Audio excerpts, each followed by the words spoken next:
হাতে কৃষ্ণ নামের মালা হাতে নিয়ে জপ করবেন, বৈষ্ণবের পঞ্চম যে বেশ লক্ষণ গ্রহণ করবেন, তখন দেখবেন আপনার কিছু কিছু নিন্দু আপনার নামে নিন্দা করবে। কটাক্ষ করেও বলবেন, এতদিন মন্দা চাইলো তাই করলি, আজকে ওরা সাধু হয়ে গেলি। হ্যাঁ, আর দেখবেন অনেকে ব্যথা দিয়ে বলবে, মাগো জানি আমি আপনাদের কথা বলবো না, আমি আমার কথা বলছি। কাল যদি কেউ আমায় মন্দ কথা বলে, ওই মন্দ কথা শুনে লজ্জা পেয়ে আমি আমার বেশভূষ সব কিছু ছেড়ে দেবো। কেন না, আমি ওই পথে গেছি বলে আমায় অনেকে অনেক কথা বলছে, কিন্তু জানো সেই ব্রজেশ্বরী রাধা ঠাকুরানী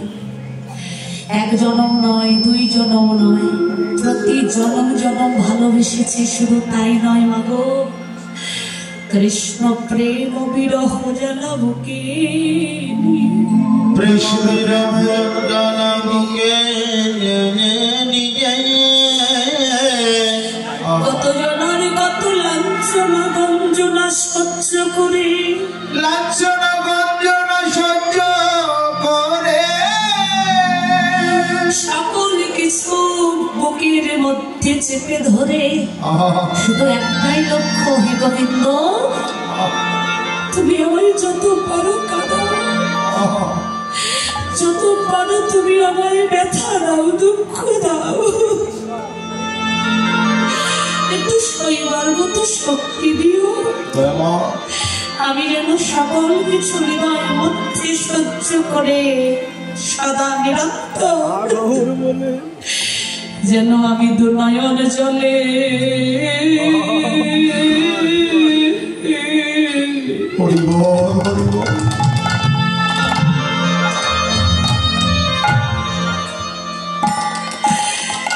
আমি যেন কাঁদিতে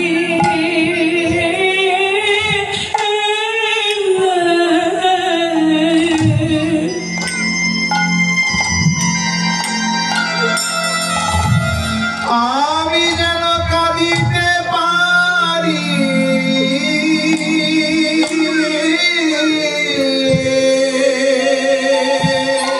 আমি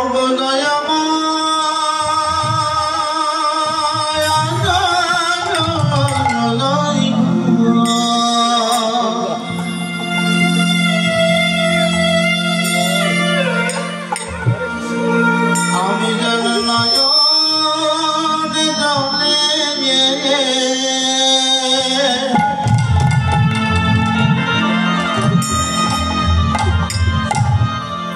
নয়ন জলে কাঁদিতে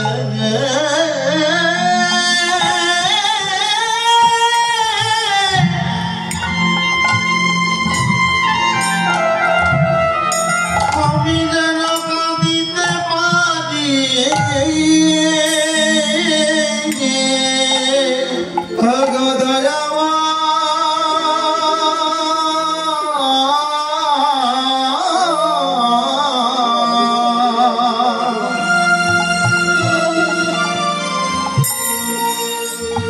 আমি যেন নয়ন জলে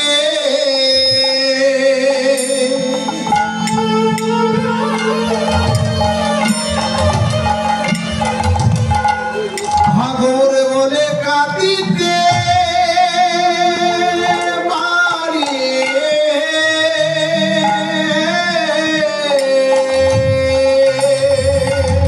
মনোভাবটা শোনো মা, বলছে প্রভু তুমি আমায় যত দুঃখ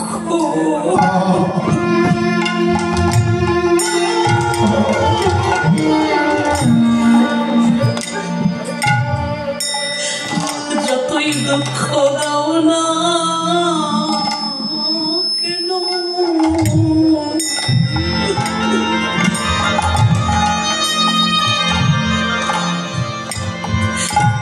শুধু কৃপা রেখো আমি যেন নয়ন চলে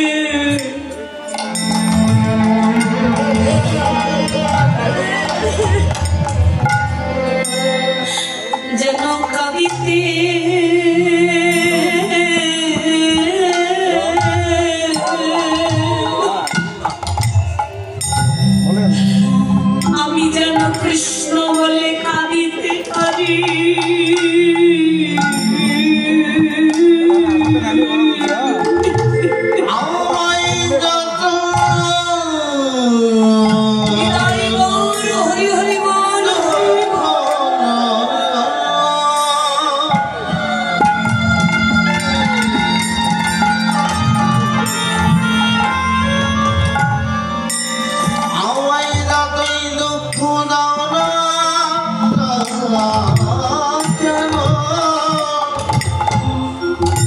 যেন দুঃখী নয়ন জলে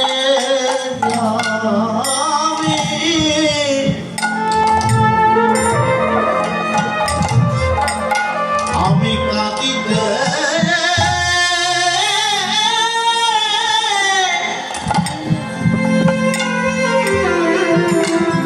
আমি যেন কাঁদিতে পারি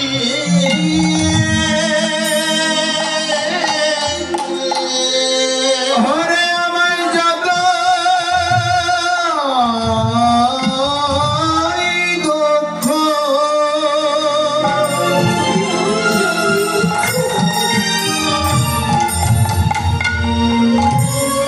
অবদানা কেন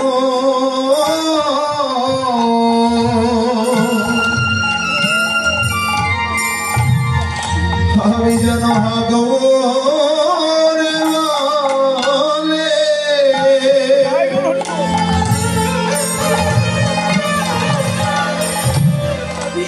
নয়নে জলে কাঁদিতে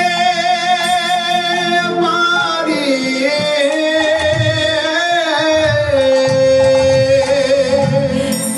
শুধু রাধা রানী নয় মাগো,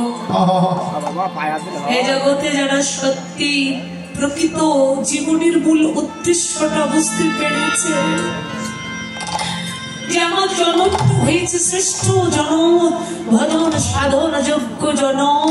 দেব দুর্লভ মনুষ্য জনম, যে জনমটা একান্ত আমার গৌর গোবিন্দ সেবার জনম। তারা দেরিতে বুঝতে পারলেও বুঝতে পেরেছে যে এতদিন আমি যে কর্ম করেছি ওটা সঠিক ছিল না। মহাজন বললেন, দেখো সংসারে এসে সম্পূর্ণ রূপে সর্বত্যাগী হয়ে কখনো ভগবানকে ডাকা যায় না, কিন্তু হ্যাঁ সিদ্ধান্ত দিলে হে মনস্বরী এই দেহটা সংসারকে দাও, এই দেহটা দাও সংসারকেই দাও, কিন্তু এই দেহের ভিতরে মন বলে যে বস্তুটা রয়েছে, গোপীরা যেমন করে গোবিন্দ চরণে সঁপে দিয়েছিল, তোমরা ওই মনটাকে আমার গৌর গোবিন্দের চরণে সঁপে দাও।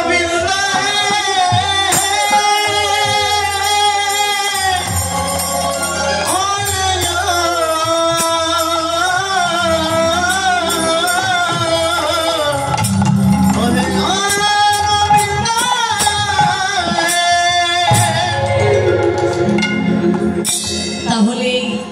ভগবানের পরম পাওয়াটা সে